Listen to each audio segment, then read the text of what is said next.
the legacy of a godly father.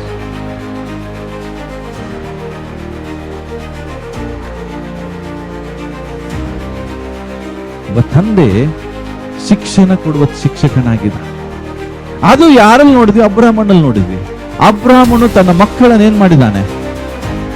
ದೇವರ ಮಾರ್ಗದಲ್ಲಿ ದೇವರ ಭಯಭಕ್ತಿ ಆತ ನಡೆಸ್ತಿದ್ದ.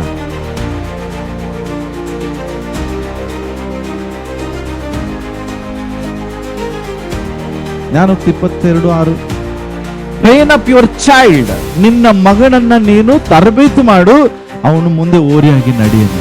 ಹಾಗಾದ್ರೆ ತಂದೆ ರೆಸ್ಪಾನ್ಸಿಬಿಲಿಟಿ ಏನಾಗಿದೆ? To giving training.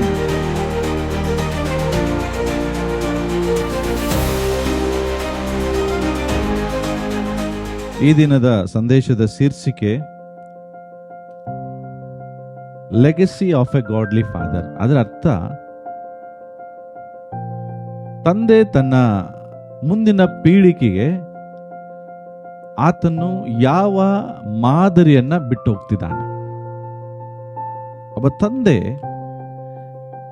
ತನ್ನ ಮುಂದಿನ ಪೀಳಿಗೆಗೆ ಯಾವ ಪರಂಪರೆಯನ್ನ ಬಿಟ್ಟು ಹೋಗ್ತಿದ್ದಾನೆ,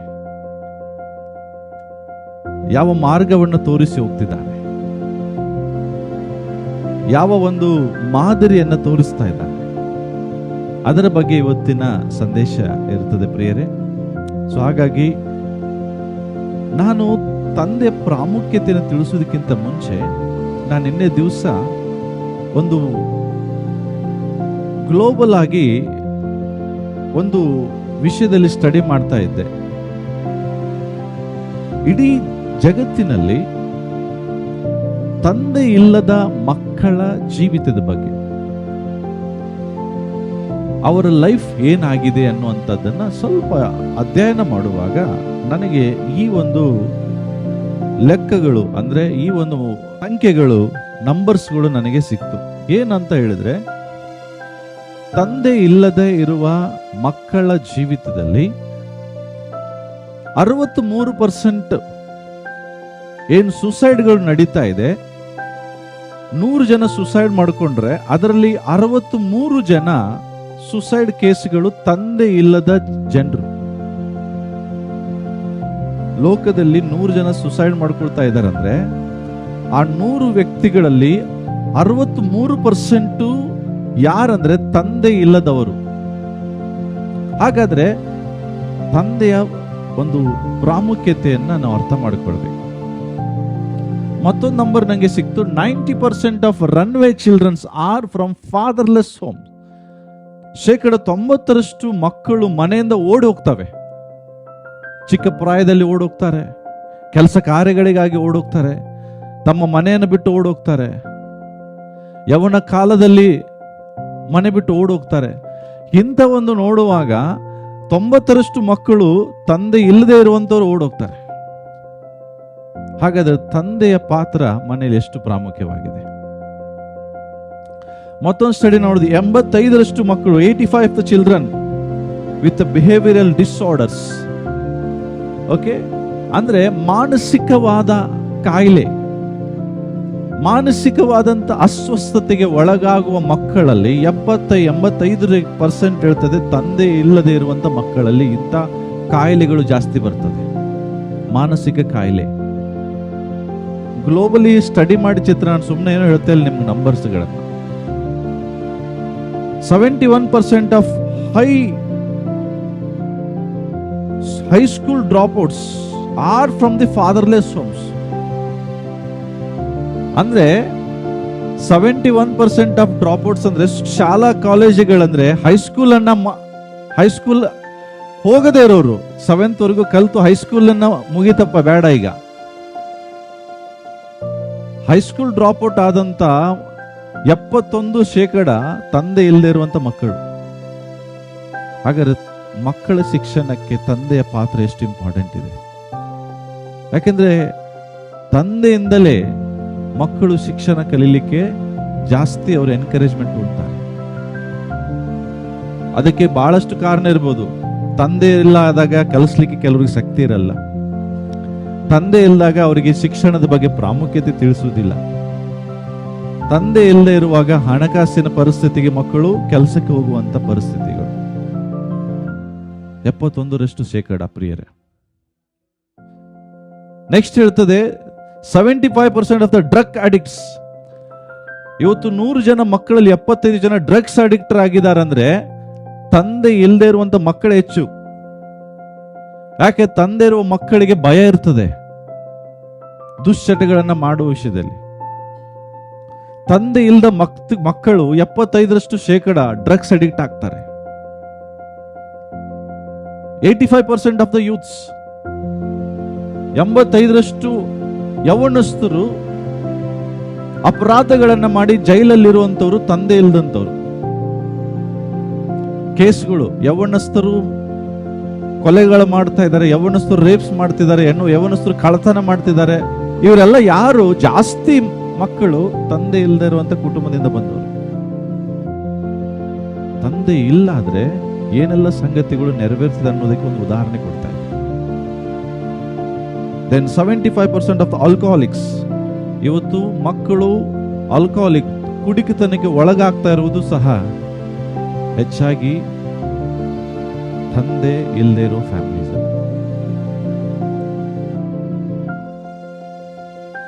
ಜಸ್ಟ್ ಇಮ್ಯಾಜಿನ್ ಮಾಡಿ, ತಂದೆಯ ಪಾತ್ರ ಕುಟುಂಬದಲ್ಲಿ ಎಷ್ಟು ಪ್ರಾಮುಖ್ಯವಾಗಿದೆ. ಇವತ್ತು ನಿಮ್ಮನ್ನ ದೇವರು ತಂದೆಯಾಗಿ ಮನೆಯಲ್ಲಿ ಇಟ್ಟಿದ್ದಾರೆ ಅಂದ್ರೆ ದೇವರಿಗೆ ಸ್ತೋತ್ರ ಮಾಡಿ. ಮಕ್ಕಳು ನಿಮಗೆ ಅಪ್ಪ ಅಮ್ಮ, ಇದರಲ್ಲಿ ವಿಶೇಷವಾಗಿ ನಿಮ್ಮ ಡ್ಯಾಡಿ ನಿಮ್ಮ ಜೊತೆಗಿದ್ದಾರೆ ಅಂದ್ರೆ ಅವರಿಗೆ ನೀವು ದೇವರಿಗೆ ಏನ್ ಮಾಡ್ರಿ? ಸ್ತೋತ್ರ ಮಾಡ್ರಿ. ಎಷ್ಟೋ ಮಕ್ಕಳು ತಂದೆಯಲ್ಲೇ ಜೀವಿಸ್ತಿದ್ದಾರೆ. ಚಿಕ್ಕ ವಯಸ್ಸಿನಲ್ಲಿ ತಂದೆಯ ಪ್ರೀತಿಯನ್ನು ಕಳ್ಕೊಂಡಂತವರಿದ್ದಾರೆ. ಚಿಕ್ಕ ಪ್ರಾಯದಲ್ಲಿ.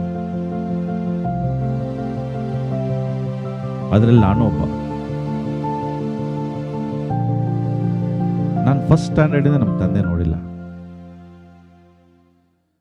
ಬಟ್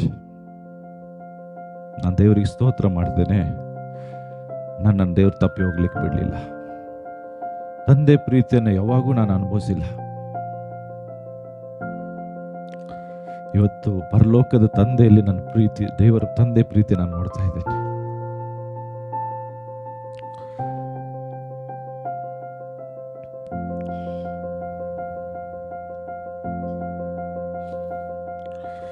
ಹಾಗಿರುವಾಗ ದಯಮಾಡಿ ಮಕ್ಕಳಿಗೆ ಹೇಳೋದೇನೆಂದ್ರೆ, ಇವತ್ತು ತಂದೆ ನಿಮ್ಗೆ ದೇವರು ಕೊಟ್ಟಿದ್ದಾರೆ, ದೇವರಿಗೆ ಸ್ತೋತ್ರ ಮಾಡಿ, ಸಂತೋಷ ಪಡ್ರಿ. ತಂದೆ ಪ್ರೀತಿಯಲ್ಲಿ ಎಷ್ಟೋ ಮಕ್ಕಳ ಜೀವಿತದಲ್ಲಿದ್ದಾರೆ. ನನಗೆ ಯಾಕೆ ಸ್ತೋತ್ರ ಮಾಡ್ತಿದ್ರೆ, ನಾನು ಎದರಲ್ಲಿ ನಾನಿಲ್ಲ, ಈ ಅದರಲ್ಲಿ ನಾನು ಬೀಳಲಿಲ್ಲ. ನನಗೆ ದೇವರು ಜೈಲಿನ ಅನುಭವ ಮಾಡಿಸ್ಲಿಲ್ಲ. ನಾನು ಪಟ್ಟಿಂಗನಾಗಿ ಹೋಗ್ಲಿಕ್ಕೆ ದೇವರು ಬಿಡ್ಲಿಲ್ಲ. ಆಲ್ಕೋಹಾಲಿಕ್ ಆಗಿ ಕುಡುಕನಾಗ್ಲಿಕ್ಕೆ ದೇವರು ನನ್ನ ಬಿಡ್ಲಿಲ್ಲ. ಯಾಕಂದ್ರೆ ಚಿಕ್ಕ ಪ್ರಾಯದಲ್ಲೇ ನಾನು ದೇವ್ರನ್ನ ಕಂಡ್ಕೊಂಡೆ. ನಾನು ಯೌವನಸ್ಥನಿರುವಾಗಲೇ ದೇವರನ್ನ ನಂಬಿದೆ. ಇವತ್ತು ಆ ದೇವರು ಇಲ್ಲಿವರೆಗೂ ನನ್ನನ್ನು ನಡೆಸಿದ್ದಾರೆ. ಆ ದೇವರಿಗೆ ನಾನು ಯಾವಾಗಲೂ ಕೃತಜ್ಞತೆ ಉಳ್ಳವನಾಗಿರ್ತೇನೆ. ಪ್ರಿಯರೇ, ತಂದೆಯಾಗಿ ನಮ್ಮ ಜವಾಬ್ದಾರಿ ಇದೆ. ಇಲ್ಲಿ ಕೂತಂತ ಕೆಲವು ತಂದೆಗಳು ಇದೇ ಅನುಭವ ಇರಬಹುದು, ಆದ್ರೆ ನಿಮ್ಮ ಮಕ್ಕಳಿಗೆ ಆ ಅನುಭವ ಆಗ್ಲಿಕ್ಕೆ ಬಿಡಬೇಡ್ರಿ. ಗೊತ್ತಿಲ್ಲ, ಇಲ್ಲಿ ಎಷ್ಟೋ ತಂದೆಗಳಿಗೂ ನೀವು ತಂದೆಯ ಪ್ರೀತಿ ಅನುಭವಿಸದೇ ಇಲ್ಲದೆ ಇರ್ಬೋದು. ನಂಗೆ ಗೊತ್ತಿದೆ, ಕೆಲವರು ಇದ್ದಾರೆ, ಅವ್ರಿಗೂ ಕೂಡ ತಂದೆ ಪ್ರೀತಿ ಸಿಕ್ಕಿಲ್ಲ. ಕೆಲವು ಸ್ಟೋರಿ ನಂಗೆ ಗೊತ್ತಿದೆ, ತಂದೆ ಇದ್ರು ಇಲ್ಲದ ಹಾಗೆ ಇದ್ರು. ತಂದೆ ಪ್ರೀತಿಸಿಲ್ಲ, ತಂದೆ ನಮ್ಮನ್ನ ಪೋಷಿಸಿಲ್ಲ. ನಾವು ದುಡಿದು ತಂದೆನ ಸಾಕಿದ್ದೇವೆ. ನಾವು ದುಡಿದು ಅಪ್ಪ ಅಮ್ಮನ ನೋಡ್ಕೊಂಡಿದ್ದಾರೆ. ಇಲ್ಲಿದ್ದಾರೆ, ಬಹಳ ಜನ ಇದ್ದಾರೆ ತಂದೆಂದ್ರು. ಅವರು ಚಿಕ್ಕ ಪ್ರಾಯದಲ್ಲಿರುವಾಗ ಹೋಟೆಲಲ್ಲಿ ಕೆಲಸ ಮಾಡಿ ಅಪ್ಪನನ್ನು ಸಾಕಿದವರಿದ್ದಾರೆ. ಬೀದಿಗಳಲ್ಲಿ ವ್ಯಾಪಾರ ಮಾಡಿ ಅಪ್ಪನನ್ನು ಸಾಕಿದವರಿದ್ದಾರೆ. ಆದ್ರೆ ಇವತ್ತು ಅವರ ಮಕ್ಕಳಿಗೆ ನಾನು ಹೇಳೋದೇನು ಗೊತ್ತಾ? ಆದ್ರೆ ನಿಮ್ಮ ತಂದೆ ಹಂಗೆ ನಿಮ್ಮನ್ನು ಮಾಡ್ಲಿಕ್ಕೆ ಬಿಟ್ಟಿಲ್ಲ. ನಿಮಗೆ ಇವತ್ತು ಒಳ್ಳೆ ಎಜುಕೇಶನ್ ಕೊಟ್ಟಿದ್ದಾರೆ. ನಿಮ್ಮಪ್ಪ ನಿಮಗೆ ಇವತ್ತು ಒಳ್ಳೆ ಊಟ ಕೊಡ್ತಿದ್ದಾರೆ, ಒಳ್ಳೆ ಬಟ್ಟೆ ಕೊಟ್ಟಿದ್ದಾರೆ, ಒಳ್ಳೆ ಮನೆ ಕೊಟ್ಟಿದ್ದಾರೆ. ಇವತ್ತು ನಿಮ್ಮ ತಂದೆ ವಿಷಯದಲ್ಲಿ ಯಾವಾಗಲೂ ಹೆಮ್ಮೆ ಪಡ್ರಿ. ನನ್ನ ತಂದೆ ಅನುಭವಿಸಿದ ಕಷ್ಟ ಇವತ್ತು ನನ್ನನ್ನು ಅನುಭವಿಸಕ್ಕೆ ನನ್ನ ತಂದೆ ಬಿಡ್ತಿಲ್ಲ. ನಾನು ಯಾವಾಗೂ ಒಂದೇ ಆಲೋಚಿಸ್ತೇನೆ, ನಾನು ನನ್ನ ತಂದೆ ಪ್ರೀತಿ ಅನುಭವಿಸಿಲ್ಲ, ಆದರೆ ನನ್ನ ಮಗ ಆ ಥರ ಆಗ್ಬಾರ್ದು. ನನ್ನ ಮಗನಿಗೆ ಎಲ್ಲ ತಂದೆಯ ಪ್ರೀತಿ ಅವನಿಗೆ ಸಿಗಬೇಕು. ಅದೇ ರೀತಿಯಾಗಿ ಇವತ್ತು ನಿಮ್ಮ ತಂದೆಗಳು ನಿಮಗೆ ಮಾಡ್ತಿದ್ದಾರೆ ಪ್ರಿಯರೇ. ಸೊ ಪ್ಲೀಸ್ ನಿಮ್ಮ ತಂದೆಗಳನ್ನು ಗೌರವಿಸ್ರಿ. ಓಕೆ, ಸೊ ನಾನು ಮೇನ್ ಏನು ಹೇಳಿಕ್ಕೆ ಇಷ್ಟಪಡ್ತೀನಿ ಅಂದರೆ, ಒಬ್ಬ ತಂದೆಯ ಪಾತ್ರ ಏನು, ತಂದೆ ಜವಾಬ್ದಾರಿ ಏನು. ತಂದೆ ಫ್ಯಾಮಿಲಿ ಅಂದ್ರೆ ಒಂದು ಮರ ಇದ್ದಂಗೆ. ಆ ಮರಕ್ಕೆ ತಂದೆ ಬೇರಾಗಿದ್ದಾನೆ. ಈ ಚಿತ್ರ ನಿಮಗೆ ನೋಡ್ರೆ ಅರ್ಥ ಆಗ್ತದೆ. ಕುಟುಂಬ ಅನ್ನುವಂಥದ್ದು ಒಂದು ಮರ ಇದ್ದಂಗೆ ಪ್ರಿಯರೇ. ಈ ಮರಕ್ಕೆ ಮುಖ್ಯವಾಗಿ ಬೇಕಾಗಿದ್ದು ಅದು ಏನಂತ ಹೇಳಿದ್ರೆ ಸೋರ್ಸ್, ಅದು ಬೇರು. ಇವತ್ತು ಮರ ಗಟ್ಟಿಯಾಗಿದೆ, ಒಳ್ಳೆ ಫಲ ಕೊಡ್ತಾ ಇದೆ ಅಂದ್ರೆ ಅದಕ್ಕೆ ಕಾರಣ ಅದರ ಎಲೆಗಳಲ್ಲ, ಅದರ ರೆಂಬೆಗಳಲ್ಲ.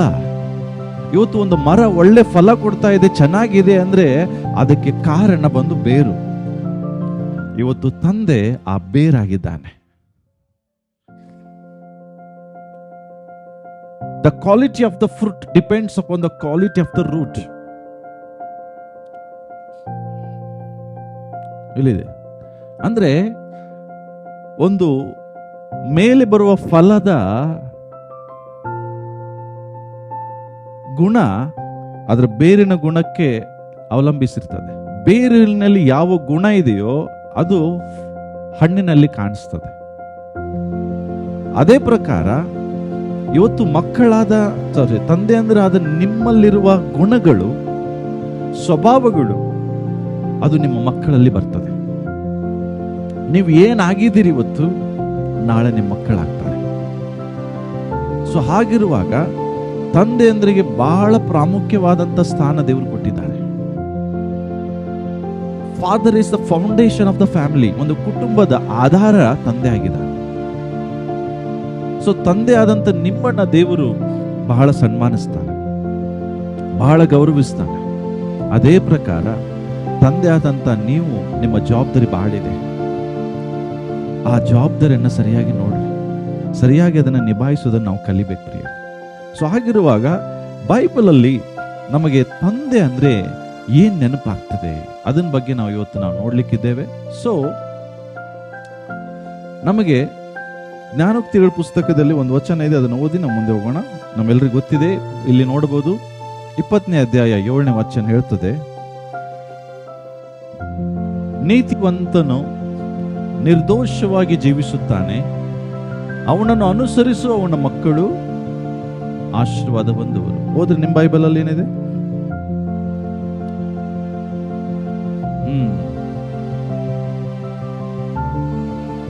ಹಲೋ, ದೇವ್ರ ವಾಕ್ಯ ಹೇಳ್ತದೆ. ನಾನು ಯಾಕೆ ಆ ಮರದ ತೋರಿಸಿದೆ ಅಂದ್ರೆ, ಇದು ಬೇರೆ ಟ್ರಾನ್ಸ್ಲೇಷನ್. ನೀತಿವಂತ, ನಿರ್ದೋಷಿ ಅಂದ್ರೆ ನೀತಿವಂತ. ನಿರ್ದೋಷಿ ಹೆಂಗೆ ಜೀವಿಸ್ತಾನಂತೆ? ಹೆಂಗೆ ಜೀವಿಸ್ತಾನೆ? ಸಧರ್ಮಿ ಹೆಂಗೆ ಜೀವಿಸ್ತಾನೆ? ಸಧರ್ಮಿ ಅಂದ್ರೆ ನೀತಿವಂತ, ನಿರ್ದೋಷವಾಗಿ ಜೀವಿಸ್ತಾನೆ. ಅವನು ಸತ್ತ ನಂತರವೂ ಸಹ ಅವನನ್ನು ಅನುಸರಿಸುವ ಮಕ್ಕಳು ಏನಾಗ್ತಾರೆ? ಆಶೀರ್ವಾದವಂತಾರೆ. ಅದರ ಅರ್ಥ ಏನು? ಮಕ್ಕಳು ಆಶೀರ್ವಾದ ಹೊಂದಬೇಕಾದ್ರೆ ತಂದೆ ನೀತಿವಂತನಾಗಿ ಜೀವಿಸುವುದು ಬಹಳ ಇಂಪಾರ್ಟೆಂಟ್, ನಿರ್ದೋಷಿಯಾಗಿ ಜೀವಿಸುವುದು ಬಹಳ ಇಂಪಾರ್ಟೆಂಟ್. ನಿನ್ನಲ್ಲಿ ದೋಷಗಳಿದ್ರೆ ನಿನ್ನ ಮಕ್ಕಳಿಗೆ ಅದು ಆಶೀರ್ವಾದ ಆಗಲ್ಲ. ತಿಳ್ಕೊಡ್ರಿ. ನೀವು ಒಂದ್ಸರಿ ಆತ್ಮಿಕ ಫ್ಯಾಮಿಲಿಗೆ ಬಂದ ಮೇಲೆ, ದೇವರ ಕುಟುಂಬಕ್ಕೆ ಬಂದ ಮೇಲೆ, ದೇವರು ಒಂದು ನಿಯಮ ಇಟ್ಟಿದ್ದಾನೆ. ನಿನ್ನ ಮಕ್ಕಳು ಆಶೀರ್ವಾದ ಹೊಂದಬೇಕಾದ್ರೆ ನೀನು ನಿರ್ದೋಷಿಯಾಗಿ ಜೀವಿಸಬೇಕು. ನಿನ್ನ ಬೇರೆ ಇವತ್ತು ಚೆನ್ನಾಗಿದ್ರೆ ಮುಂದೆ ಬರುವ ಫಲ ಚೆನ್ನಾಗಿರ್ತದೆ, ಮುಂದೆ ಬರುವ ನಿನ್ನ ಪೀಳಿಗೆ ಚೆನ್ನಾಗಿರ್ತದೆ, ನಿನ್ನ ಕುಟುಂಬದವರು, ನಿನ್ನ ಸಂತತಿಯವರು ಆಶೀರ್ವಾದ ಹೊಂದ್ತಾರೆ. ನೀನೇ ಇವತ್ತು ಚೆನ್ನಾಗಿ ಜೀವಿಸಿಲ್ಲ ಆದ್ರೆ, ನೀನೇ ಇವತ್ತು ದೋಷಿಯಾಗಿ ಕಂಡು ಬಂದ್ರೆ ದೇವರ ಮುಂದೆ, ನಾಳೆ ನಿನ್ನ ಮಕ್ಕಳು ಅದನ್ನು ಅನುಭವಿಸ್ತಾರೆ. ಸೊ ಆಗಿರುವಾಗ ತಂದೆ ಅಂದ್ರು ನಿರ್ದೋಷವಾಗಿ ಜೀವಿಸುವುದು ಬಹಳ ಪ್ರಾಮುಖ್ಯ. ದೋಷ ಇಲ್ಲದೆ ರೀತಿ ಜೀವಿಸುವುದು ಬಹಳ ಇಂಪಾರ್ಟೆಂಟ್. ಅದಕ್ಕೆ ನಾನು ಯಾವಾಗ ಹೇಳ್ತಿರ್ತೇನೆ ಎಷ್ಟೋ ಜನರಿಗೆ, ನಿಮಗಾಗಿ ಜೀವಿಸಬೇಡ್ರಿ, ನಿಮ್ಮ ಮಕ್ಕಳಿಗಾಗಿ ಜೀವಿಸ್ರಿ. ನಿಮ್ಮ ಮಕ್ಕಳ ಭವಿಷ್ಯ ಚೆನ್ನಾಗಿರ್ಬೇಕಾದ್ರೆ ಇವತ್ತು ನೀವು ದೇವರ ವಿಷಯದಲ್ಲಿ ಭಯಭಕ್ತಿ ಉಳ್ಳವರಾಗಿ ಜೀವಿಸ್ರಿ, ನಿರ್ದೋಷಿಯಾಗಿ ಜೀವಿಸ್ರಿ. ನೀವು ಏನನ್ನ ಮಾಡ್ತೀರಿ ಅದನ್ನೇ ನಿಮ್ಮ ಮಕ್ಕಳು ಮುಂದೆ ಮಾಡ್ತಾರೆ. ಸೊ ನಿಮ್ಮ ಮಕ್ಕಳು ಆಶೀರ್ವಾದ ಹೊಂದಬೇಕಾದ್ರೆ ಬೈಬಲ್ ಹೇಳುತ್ತದೆ ನಿರ್ದೋಷಿಯಾಗಿ ನೀವು ಜೀವಿಸಿ. ಸೊ ಬೈಬಲ್ ಅಲ್ಲಿ ದೇವರು ಒಬ್ಬ ವ್ಯಕ್ತಿಯನ್ನ ಪ್ರಥಮ ಬಾರಿಗೆ ತಂದೆಯ ವಿಷಯದಲ್ಲಿ ಮಾತನಾಡ್ತಾರೆ. ಅವನ ಹೆಸರು ಅಬ್ರಹಾಂ. ದೇವರು ಅಬ್ರಹಾಮನನ್ನ ಅನೇಕ ಜನಾಂಗಗಳಿಗೆ ನಾನು ನಿನ್ನನ್ನು ಮೂಲ ಪಿತೃವಾಗಿ ಆರಿಸಿಕೊಂಡಿದ್ದೇನೆ ಎಂಬುದಾಗಿ ದೇವರು ಅಬ್ರಹಾಮನನ್ನು ಕರೀತಾರೆ. ಪ್ರಿಯರೇ, ಅಬ್ರಹಾಮನ ಕರೆಯುವಿಕೆ ಆದಿಕಾಂಡ 12ನೇ ಅಧ್ಯಾಯದಿಂದ ಪ್ರಾರಂಭಗೊಳ್ಳುತ್ತದೆ. ಆದ್ರೆ ಆದಿಕಾಂಡ 17ನೇ ಅಧ್ಯಾಯಕ್ಕೆ ಬರುವಾಗ ದೇವರು ಅವನಿಗೆ ಹೇಳ್ತಾರೆ, ಅಬ್ರಹಾಮನೇ, ನಾನು ನಿನ್ನನ್ನು ಅನೇಕ ಜನಾಂಗಗಳಿಗೆ ಮೂಲ ತಂದೆಯಾಗಿ ಮಾಡ್ತೇನೆ. You will be the father of many nations. ನೀನು ಬಹಳಷ್ಟು ದೇಶಗಳಿಗೆ, ಜನಾಂಗಗಳಿಗೆ ಮೂಲ ತಂದೆ ಆಗಿರ್ತೀಯ ಎಂಬುದಾಗಿ ಪ್ರಥಮ ಬಾರಿಗೆ ದೇವರು ಯಾರನ್ನ ಕರೀತಾರೆ? ಅಬ್ರಹಾಮನನ್ನು ಕರೀತಾರೆ. You will be the father of many nations. ದೇವರು ಅವನನ್ನು ಯಾಕೆ ತಂದೆಯಾಗಿ ಮಾಡಿದ್ರು ಉದ್ದೇಶ 18ನೇ ಅಧ್ಯಾಯದಲ್ಲಿದೆ. ಆದಿಕಾಂಡ ಪುಸ್ತಕ 18ನೇ ಅಧ್ಯಾಯ ತೆಗಿರಿ, 17ನೇ ವಚನ ಓದೋಣ. ಆದಿಕಾಂಡ ಪುಸ್ತಕ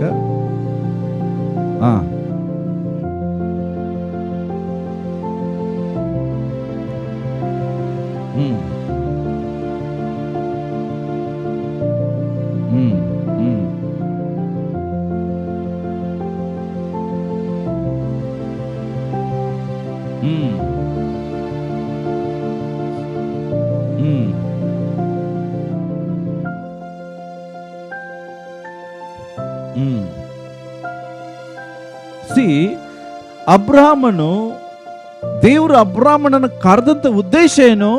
ಅವನು ಕೇವಲ ಬರೇ ತಂದೆ ಆಗಿರ್ಬೇಕಂತಲ್ಲ, ಬಟ್ ಎಂತ ತಂದೆ ಆಗಿರ್ಬೇಕು ಇಲ್ಲಿ ಬರ್ತದೆ.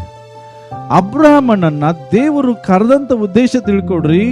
ಅವನು ಕೇವಲ ತಂದೆ ಆಗಿರುವುದಕ್ಕಾಗಿ ಅಷ್ಟೇ ಅಲ್ಲ, ಬೈಬಲ್ ಹೇಳ್ತದೆ ಅವನಿಂದ ಮಹಾ ಜನಾಂಗ ಉಂಟಾದ ನಂತರ ಆತನ ಮೂಲಕ, ಅಬ್ರಹಾಮನ ಮೂಲಕ ಭೂಮಿ ಎಲ್ಲಾ ಜನಾಂಗಗಳಿಗೆ ಆಶೀರ್ವಾದ ಉಂಟಾಗ್ತದೆ. ಅವನ ಮಕ್ಕಳು, ಯಾರ ಮಕ್ಕಳು? ಬೈಬಲ್ ಹೇಳ್ತದೆ ಅಬ್ರಹಾಮನ ಮಕ್ಕಳು, ಅವನ ಮಕ್ಕಳು. ಅವನು ತನ್ನ ಮಕ್ಕಳಿಗೂ ಮನೆಯವರಿಗೂ ಏನ್ ಮಾಡ್ಬೇಕು? ಅಬ್ರಹಾಮನನ್ನ ದೇವರು ಕೇವಲ ತಂದೆಯಾಗಿ ಇರುವುದಕ್ಕಾಗಿ ಕರೀಲಿಲ್ಲ. ದೇವರು ಅಬ್ರಹಾಮನನ್ನು ಕರೆದಿದ್ದೇನೆಂದ್ರೆ, ಅಬ್ರಹಾಮನ್ ಏನ್ ಮಾಡ್ಬೇಕು? ತನ್ನ ಮಕ್ಕಳಿಗೂ ತನ್ನ ಮನೆಯವರಿಗೂ ಅವನ ಡ್ಯೂಟಿ ಏನು? ಎಲ್ರಿ ಅವನ ಡ್ಯೂಟಿ ಏನು? ಅಬ್ರಹಾಮನನ್ನ ಕರೆದಂಥದ್ದು, ಅಬ್ರಹಾಮನು ತನ್ನ ಕುಟುಂಬದವರಿಗೆ ನ್ಯಾಯ ನೀತಿಗಳನ್ನ, ದೇವರ ಆಜ್ಞೆಗಳನ್ನ ತಿಳಿಸಿ ಯೆಹೋವನ ಮಾರ್ಗವನ್ನು ಅನುಸರಿಸಬೇಕೆಂಬುದು ಬೋಧಿಸುವಂತೆ ಅವನನ್ನು ಆರಿಸಿಕೊಂಡಿದ್ದೇನೆ. ದೇವರು ಅಬ್ರಹಾಮನನ್ನು ಆರಿಸಿಕೊಂಡಿದ್ದು ಸುಮ್ಮನೆ ಎದಕ್ಕೂ ಅಲ್ಲರಿ. ದೇವರು ಅಬ್ರಹಾಮನ ಆರಿಸಿಕೊಂಡಿದ್ದು ನೀನು ಬರೀ ತಂದೆ ಆಗಿರುವುದಕ್ಕಾಗಿ ಅಲ್ಲ, ನಿನ್ನ ಕೆಲಸ, ನಿನ್ನ ಮಕ್ಕಳು, ನಿನ್ನ ಮನೆಯವರಿಗೂ ನೀನು ಬೋಧಕನಾಗು, ಅವರಿಗೆ ತಿಳುವಳಿಕೆ ಕೊಡುವಂತ ವ್ಯಕ್ತಿ ಆಗು, ಅವ್ರನ್ನ ದೇವರ ಮಾರ್ಗದಲ್ಲಿ ನಡೆಸುವಂತ ವ್ಯಕ್ತಿ ಆಗು. ಸೊ ಅಬ್ರಹಾಮನ್ ಅಂದ್ರೆ ಬೈಬಲ್ ಅಲ್ಲಿ ಮೂಲ ತಂದೆ. ಈ ಮೂಲ ತಂದೆ ಏನಾಗಿದ್ದಾನೆ? ಆತನ ಒಬ್ಬ ಬೋಧಕನಾಗಿದ್ದಾನೆ. ತನ್ನ ಮಕ್ಕಳಿಗೆ ನ್ಯಾಯ ನಿಧಿಗಳನ್ನು ತಿಳಿಸುವಂತ ವ್ಯಕ್ತಿಯಾಗಿದ್ದಾನೆ. ನಾನಿವತ್ತು ನಿಮಗೆ ಒಂದು ಪ್ರಶ್ನೆ ಕೇಳ್ತೇನೆ. ನಿಮ್ಮನ್ನು ಸಹ ದೇವರು ಅದೇ ತಂದೆಯಾಗಿ ಕರೆದಿದ್ದಾನೆ. ಇದೇ ಕೆಲಸ ನೀವು ಮಾಡ್ತಿದ್ದೇವಾ? ಈ ಕೆಲಸವನ್ನು ನೀವು ಮಾಡ್ತಿದ್ದೀವಾ? ವಿಶೇಷವಾಗಿ ನಾನು ತಂದೆಯಂದ್ರಿಗೆ ಕೇಳಲಿಕ್ಕೆ ಇಷ್ಟಪಡ್ತೇನೆ. ನಾನು ಯಾಕೆ ಇದು ಹೇಳ್ತಿದ್ದೇನೆಂದ್ರೆ, ಅಬ್ರಾಹ್ಮನು ತನ್ನ ಫಸ್ಟ್ ಒಬ್ಬನೇ ಮಗ ಕೊಟ್ಟರು ಅಬ್ರಾಹ್ಮನಿಗೆ. ಅವನ ಹೆಸರೇ ಇಸಾಕ. ಈ ಇಸಾಕನನ್ನ ಅವನು ಹೆಂಗೆ ಬೆಳೆಸಿದ ಅನ್ನುವಂಥದ್ದನ್ನ ನಮಗೆ ತಿಳಿಸ್ತೀನಿ. ತಿಳ್ಕೊಡ್ರಿ, ಅಬ್ರಾಹ್ಮಣನು ಇಸಾಕನ ಕೊಟ್ಟ ನಂತರ ಡೈರೆಕ್ಟ್ ಆಗಿ ಇಸಾಕನ ಒಂದು ವಿಷಯ 22ನೇ ಅಧ್ಯಾಯದಲ್ಲಿ ಓದ್ತೇವೆ. ದೇವರು ಅಬ್ರಾಹ್ಮನಿಗೆ ಇಸಾಕನ ಕೊಟ್ಟ, ಇಸಾಕನನ್ನ ಆತನು ಬೆಳೆಸ್ತಾ ಬಂದ. ಇಸಾಕನು ಸ್ವಲ್ಪ ಯೌವನ ಪ್ರಾಯಕ್ಕೆ ಬಂದ. ಉದಾಹರಣೆಗೆ 12 ವರ್ಷದಿಂದ 13 ವರ್ಷ ಅಂತ ತಿಳ್ಕೊಡ್ರಿ. 12ರಿಂದ 13 ವರ್ಷದ ಮಗ, 12ರಿಂದ 13 ವರ್ಷದ ಮಗನನ್ನ ಈಗ ದೇವರು ಏನ್ ಹೇಳ್ತಿದ್ದಾರೆ, ನಾನು ನಿನಗೆ ಕೊಟ್ಟ ಒಬ್ಬನೇ ಮಗನನ್ನ ನೀ ನನಗೆ ತಿರುಗಿ ವಾಪಸ್ ಕೊಡು, ಅವನನ್ನೇ ಬಲಿಯಾಗಿ ಸಮರ್ಪಿಸು ಅಂತ ಹೇಳುವಾಗ ಅಬ್ರಹಾಮನು ತಂದೆಯಾದ ದೇವರಿಗೆ, ಅಯ್ಯೋ ಸ್ವಾಮಿ, ನನ್ನ ಒಬ್ಬನೇ ಮಗನು, ಅವನನ್ನು ಬಿಟ್ಟು ಬೇರೆ ಏನು ಕೇಳು ಅಂತ ಹೇಳದೆ ತಕ್ಷಣ ಇಮಿಡಿಯೇಟ್ ಆಗಿ ವಿಧೇಯನಾಗ್ತಾನೆ. ಹಾಗಾದ್ರೆ ಅಬ್ರಹಾಮನಲ್ಲಿರುವಂತ ಫಸ್ಟ್ ದ ಬೆಸ್ಟ್ ಕ್ವಾಲಿಟಿ ಏನು? ಆತನು ಕೇವಲ ನಂಬಿಕೆಯ ತಂದೆ ಅಲ್ಲ, ಆತನು ಒಬ್ಬ ವಿಧೇಯನಾಗಿರುವಂತ ತಂದೆ ಆಗಿದ್ದ. ಇವತ್ತು ನಾನು ನಿಮಗೆ ಕೇಳ್ತೇನೆ, ನಿಮ್ಮನ್ನು ಸಹ ದೇವರು ತಂದೆಯಾಗಿ ಕರೆದಿದ್ದಾನೆ. ಅಬ್ರಹಾಮನು ನಂಬಿಕೆಗೆ ಮೂಲ ತಂದೆ ಆಗಿದ್ದಾನೆ, ಅಷ್ಟೇ ಅಲ್ಲ ಆತನು ವಿಧೇಯತೆಗೆ ಮೂಲ ತಂದೆ ಆಗಿದ್ದಾನೆ. ಸೊ ನಾನು ನಿಮಗೆ ಕೇಳುವ ಪ್ರಶ್ನೆ, ನೀವು ಎಷ್ಟು ದೇವರಿಗೆ ವಿಧೇಯರಾಗ್ತಾ ಇದ್ದೀರಿ? ನಿಮ್ಮಲ್ಲಿ ಎಷ್ಟು ವಿಧೇಯತೆ, ಎಷ್ಟು ನಂಬಿಕೆ ದೇವರ ವಿಷಯದಲ್ಲಿದೆ? 22ನೇ ಅಧ್ಯಾಯದಲ್ಲಿ 5ನೇ ವಚನ ಬರುವಾಗ ಅಬ್ರಹಾಮನು ತನ್ನ ಮಗನನ್ನ ಕರ್ಕೊಂಡು ಹೋಗ್ತಾ ಇರುವಾಗ ಬೆಟ್ಟವನ್ನು ದೂರದಿಂದ ನೋಡ್ತಾನೆ. ದೇವರು ಹೇಳಿದ ಬೆಟ್ಟ ಹತ್ರ ಬಂದಾಗ ತನ್ನ ಆಳುಗಳಿಗೆ ಒಂದು ಮಾತು ಹೇಳ್ತಾನೆ. 5ನೇ ವಚನ ಏನ್ ಹೇಳ್ತಾನೆ? ಏನ್ ಹೇಳ್ತಾನೆ? ಇಲ್ಲೇ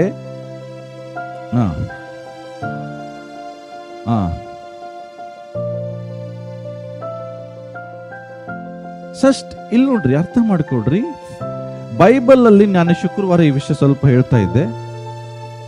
ಬೈಬಲ್ ಅಲ್ಲಿ ಫಾರ್ ದ ಫಸ್ಟ್ ಟೈಮ್ ಆರಾಧನೆ ಅನ್ನುವಂಥದ್ದು ಬರೆದದ್ದು ಇಲ್ಲಿ. ಆರಾಧನೆ ಅನ್ನುವಂಥ ಪದ ಇನ್ನೂವರೆಗೂ ಬಂದಿಲ್ಲ. ಫಸ್ಟ್ ಟೈಮ್ ಎಲ್ಲಿ ಬಂತು? ಆದಿಕಾಂಡ 22ನೇ ಅಧ್ಯಾಯ 5ನೇ ವಚನದಲ್ಲಿ ಬಂತು, ಅಬ್ರಹಾಮನ ಬಾಯಿಂದ ಬಂತು. ಅವನೇನ್ ಹೇಳ್ತಾ ಇದ್ದಾನೆ, ನಾನು ನನ್ನ ಮಗ ಇಬ್ರು ಹೋಗಿ ದೇವರ ಆರಾಧನೆ ಮಾಡಿ ವಾಪಸ್ ಬರ್ತೇವೆ.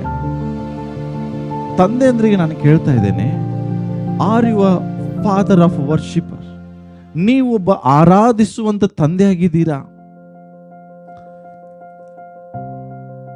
ನೀವು ಜಸ್ಟ್ ಇಮ್ಯಾಜಿನ್ ಮಾಡ್ರಿ, ಅಬ್ರಹಾಮನ್ ಈ ಮಾತು ಹೇಳುವಾಗ ಅಲ್ಲಿ ಬ್ಯಾಂಡ್ ಸೆಟ್ ಇತ್ತ? ಬ್ಯಾಂಡ್ ಸೆಟ್ ಅಂದ್ರೆ ಏನು? ಇನ್ಸ್ಟ್ರೂಮೆಂಟ್ ಬಾರಿಸೋರು ಇದ್ರ? ಗಿಟಾರ್ ಬಾರಿಸೋರು, ಕಾಂಗೋ ಬಾರಿಸೋರು, ಜಲ್ರಿ ಬಾರಿಸೋರು ಯಾರು ಇಲ್ಲ ಅಲ್ಲಿ. ಬಟ್ ಅವ ಏನ್ ಹೇಳ್ತಿದ್ದಾನೆ? ಆರಾಧನೆ ಮಾಡಿ ಬರ್ತೀವಿ ಅಂತ ಹೇಳ್ತಾನೆ. ಸೊ ಇಲ್ಲಿ ಕೂತಂತ ಜನರಿಗೆ ನಾನು ಹೇಳುವುದೇನು ಗೊತ್ತಾ? ಆರಾಧನೆ ಅಂದ್ರೆ ಹಾಡುವುದಲ್ಲ. ಆರಾಧನೆ ಅಂದ್ರೆ ನಿನ್ನ ಬಾಯಿಗೆ ಸಂಬಂಧಪಟ್ಟದ್ದಲ್ಲ. ಆರಾಧನೆ ನಿನ್ನ ಹೃದಯಕ್ಕೆ ಸಂಬಂಧಪಟ್ಟಿದ್ದು. Worship is not a singing. ಹಾಗಾದ್ರೆ ಏನು ನಿಜವಾದ ಆರಾಧನೆ? ವಿಧೇಯತೆ. The first, the mark of the worship is obedience. ಅವನು ಮೊದಲು ದೇವರು ಹೇಳಿದ ಮಾತಿಗೆ ವಿಧೇಯನಾಗಿದ್ದಕ್ಕಾಗಿ ಅವನು ಏನ್ ಹೇಳ್ತಾ ಇದ್ದಾನೆ? ದೇವರು ನನಗೊಂದು ಆಜ್ಞೆ ಕೊಟ್ಟಿದ್ದಾನೆ, ಅದಕ್ಕೆ ನಾನು ವಿಧೇಯನಾಗುವುದಕ್ಕಾಗಿ ಹೋಗ್ತಾ ಇದ್ದೇನೆ. ಅದ್ರ ಬದಲಾಗಿ ಅವನು ಏನ್ ಪದ ಬಳಸಿದ? ನಾನು ಆರಾಧನೆ ಮಾಡುವುದಕ್ಕಾಗಿ ಹೋಗ್ತಾ ಇದ್ದೇನೆ. ದೇವರ ಆಜ್ಞೆಗೆ ವಿಧೇಯರಾಗುವುದೇ ನಿಜವಾದ ಆರಾಧನೆ. ನಾನು ಒಂದು ಹೇಳಿಕ್ಕೆ ಇಷ್ಟಪಡ್ತೇನೆ, ಹಾಡು ಮುಗಿತು ಅಂದ್ರೆ ನೀನು ಆರಾಧನೆ ಮಾಡಿ ಅಂತಲ್ಲ. ನೀನ್ ನಿಜವಾದ ಆರಾಧನೆ ಯಾವಾಗ ಮಾಡ್ತಿ ಗೊತ್ತಾ? ನೀನು ಹೇಳಬೇಕು, ನಾನು ಇವತ್ತು ಆರಾಧನೆ ಮಾಡಿದೆ, ಹಾಡು ಮುಗೀತು, ನನ್ನ ಆರಾಧನೆ ಮುಗೀತಲ್ಲ. ನೀನು ಯಾವಾಗ ಹೇಳಬೇಕು ಗೊತ್ತಾ? ನಿನ್ನ ಜೀವಿತ ಯಾವಾಗ ಬದಲಾಗ್ತದೆ ಅವಾಗ ನೀನು ನಿಜವಾದ ಆರಾಧನೆ ಮಾಡ್ದಂಗೆ. ನೀನು ಯಾವಾಗ ನಿಜವಾಗಿ ದೇವರಿಗೆ ವಿಧೇಯನಾಗ್ತೀಯೋ ಆವಾಗ ನೀನು ನಿಜವಾದ ಆರಾಧನೆ ಮಾಡ್ದಂಗೆ. ಸುಮ್ಮನೆ ಬಂದು ಇಲ್ಲಿ ಕಣ್ಣು ಮುಚ್ಕೊಂಡು ಒಂದು ಹಾಡು ಹೇಳಿದ ತಕ್ಷಣ ಆರಾಧನೆ ಆಗುವುದಿಲ್ಲ ಪ್ರಿಯರೇ. ದೇವರು ಬಯಸ್ತಾರೆ, ನನ್ನನ್ನು ಆರಾಧಿಸೋರು ಇಂಥವರೇ. ಎಂಥವರು? ಅಬ್ರಹಾಮನಂತವರು, ದೇವರಿಗೆ ವಿಧೇಯರಾಗುವಂಥವ್ರು. ಜಸ್ಟ್ ಅಲ್ಲಿ ನಾನು ಹೇಳ್ತೇನೆ, ನಾನು ನನ್ನ ಮಗುವಿಗೆ ಆರಾಧನೆ ಮಾಡಿ ಬರ್ತೇವೆ ಅಂತ ಹೇಳುವಾಗ ಇಸಾಕನ್ ಕರ್ಕೊಂಡು ಹೋಗ್ತಿದ್ದಾನೆ. ಆಗ ಇಸಾಕನ್ ಒಂದು ಪ್ರಶ್ನೆ, ನನ್ನ ಡ್ಯಾಡಿ ದೇವರಿಗೆ ಯಜ್ಞವನ್ನು ಸಮರ್ಪಿಸ್ಲಿಕ್ಕೆ ಹೋಗ್ತಿದ್ದಾನೆ, ಅಪ್ಪ ಯಜ್ಞಕ್ಕೆ ಬೇಕಾದ ಕಟ್ಟಿಗೆ ಇದೆ, ಏನಿದೆ? ಕಟ್ಟಿಗೆ ಇದೆ, ಬೆಂಕಿ ಇದೆ, ಯಜ್ಞ ವೇದಿನೂ ಇದೆ, ಆದ್ರೆ ಯಜ್ಞಕ್ಕೆ ಬೇಕಾದ ಕುರಿಮರಿ ಎಲ್ಲಿ? ಆಗ ಅಬ್ರಹಾಮನ ಏನ್ ಹೇಳ್ತಾನೆ? ಮಗನೇ, ಅದ್ರ ಬಗ್ಗೆ ನೀನು ಚಿಂತೆ ಮಾಡೋ ಅವಶ್ಯಕತೆ ಇಲ್ಲ. ಯಾಕೆ? ಅದಕ್ಕೆ ಬೇಕಾಗಿದ್ದು ದೇವರೇ ಒದಗಿಸಿ ಕೊಡ್ತಾನೆ ಅಂತ ಹೇಳ್ದ. ಅರ್ಥ ಮಾಡ್ಕೊಡ್ರಿ. ನಾನು ಏನ್ ಹೇಳಿಕ್ಕೆ ಇಷ್ಟಪಡ್ತಾ ಇದ್ದೇನೆಂದ್ರೆ, ಬರೀ ಆರಾಧನೆ ಟಾಪಿಕ್ ಅಲ್ಲ, ಆರಾಧನೆ ಟಾಪಿಕ್ ಅಲ್ಲ. ಇಂಗ್ಲಿಷ್ ಇಬ್ರಿಯ ವರ್ಡ್ ಅಲ್ಲಿ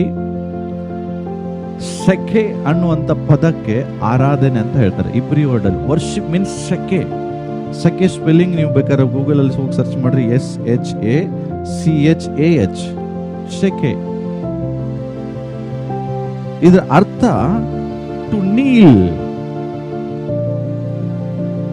ಶೆಕೆ ಮೀನ್ಸ್ ಟು ಫಾಲ್ ಡೌನ್. ಶೆಕೆ ಮೀನ್ಸ್ ಟು ಸರೆಂಡರ್ ಅಂತ ಬರ್ತದೆ. ಅಂದ್ರೆ ಶೆಕೆ ಅಂದ್ರೆ ಆರಾಧನೆ ಅಂದ್ರೆ ಮೊಣಕಾಲು ಊರ್ಬೇಕು. ಆರಾಧನೆ ಅಂದ್ರೆ ಅಡ್ಡ ಬೀಳುದು. ಆರಾಧನೆ ಅಂದ್ರೆ ಸರೆಂಡರ್ ಆಗೋದು. ಅದಕ್ಕಾಗಿ ನೋಡ್ರಿ, ನೆಬೂಕದ್ನೆಚ್ಚರ್ ಡ್ಯಾನಿಯಲ್ ಪುಸ್ತಕದಲ್ಲಿ ಹೇಳ್ತಾರೆ, ಯಾರ್ಯಾರು ನನ್ನನ್ನು ಆರಾಧಿಸಿದವರೆಲ್ಲ ಏನ್ ಮಾಡ್ಬೇಕು? ಅಡ್ಡ ಬೀಳ್ಬೇಕು. ಅಡ್ಡ ಬೀಳದ ಅರ್ಥ ಏನು? ದೇವ್ರೇ ಸರೆಂಡರ್. ಏನ್ ಸರೆಂಡರ್? ಏನ್ ಸಮರ್ಪಿಸುದು? ದೇವ್ರೇ ನನ್ನ ಚಿತ್ತ ಅಲ್ಲ, ನನ್ನ ಆಸೆಗಳಲ್ಲ, ನಿನ್ನ ಆಸೆಗಳೇ ನೆರವೇರ್ಬೇಕು. ನಾನು ಹೇಳ್ದಂಗೆ ಏನು ಆಗ್ಬಾರ್ದು, ನೀನ್ ಹೇಳ್ದಂಗೆ ಎಲ್ಲವೂ ಆಗ್ಬೇಕು. ಅದು ನಿಜವಾದ ಆರಾಧನೆ. ಅದಕ್ಕೆ ಯೇಸು ಸ್ವಾಮಿ ಮಾರ್ಕನ್ ಬರೆಸುವಾರ್ತೆಯಲ್ಲಿ ಹೇಳ್ತಾರೆ, ಇವರು ಮಾಡುವ ಆರಾಧನೆ ವ್ಯರ್ಥ ಆರಾಧನೆ. ನಿಮ್ಮ ಮನೆಗೆ ಹೋಗೋದ್ರಿ, ಮಾರ್ಕ್ 7:7 ಹೇಳ್ತದೆ, ಇವರ ಬಾಯಿಂದ ನನ್ನನ್ನು ಸ್ತುತಿಸ್ತಾರೆ, ಆದ್ರೆ ಇವರ ಹೃದಯ ನನ್ನಿಂದ ಎಷ್ಟೋ ದೂರವಾಗಿದೆ, ಆದ್ರಿಂದ ಇವರು ಮಾಡುವ ಆರಾಧನೆ ಅದು ವ್ಯರ್ಥ. ಇಂಗ್ಲಿಷ್ ಅಲ್ಲಿ ಹೇಳ್ತದೆ, ಇಟ್ಸ್ ಎಂಟಿ ವರ್ಷಿಪ್ ಅಂತ. ಖಾಲಿ ಆರಾಧನೆ ಅಂದ್ರೆ ಬಾಯಿಂದ ಏನು ಹಾಡ್ತಿರಲ್ಲ ನೀವು, ಬರೇ ಬಾಯಿಂದ ಏನು ಹಾಡಾಡ್ತೀರಿ, ಹೃದಯದಲ್ಲಿ ಏನು ಇಲ್ಲ. ಅದಕ್ಕೆ ಹೇಳ್ತೀರಿ, ಸ್ವಾಮಿ ನಿನ್ ಚಿತ್ತವೇ ಆಗ್ಲಿ, ಹಾಡಾಡ್ತಿರಲ್ಲ. ದೇವರೇ ನನಗೆ ಆಸ್ತಿ ಬೇಡ, ಬೆಳ್ಳಿ ಬೇಡ, ಬಂಗಾರ ಬೇಡ, ಎಲ್ಲ ನನ್ನ ಬೆಳ್ಳಿ ಬಂಗಾರ ನೀನೇ ಅಂತ ಹಾಡಾಡ್ತೀರಿ. ಆ ಹೃದಯದಲ್ಲಿ ಬೆಳ್ಳಿ ಬಂಗಾರ ಬೇಡವಾ? ಹಲೋ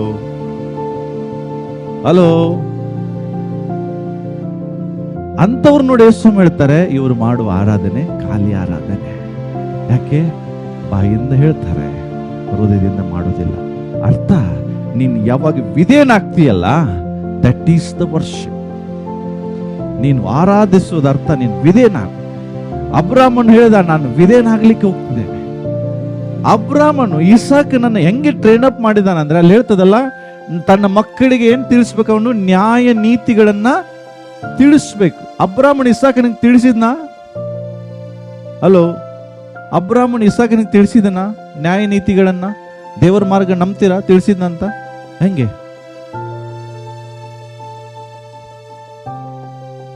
ಅವಾಗ ಹೇಳ್ತಾರೆ, ಮಗ, ಯಜ್ಞಕ್ಕೆ ಬೇಕಾದ ಕುರಿ ಯಾರು ಒದಗಿ ಕೊಡ್ತಾರೆ? ದೇವರೇ ಕೊಡ್ತಾರೆ ಅಂತ ಹೇಳಿ ಮಗನ ಕೈ ಕಟ್ತಿದ್ದಾನೆ, ಮಗನ ಕಾಲು ಕಟ್ತಿದ್ದಾನೆ. ಇಸಾಕನ ಕನ್ಫ್ಯೂಷನ್.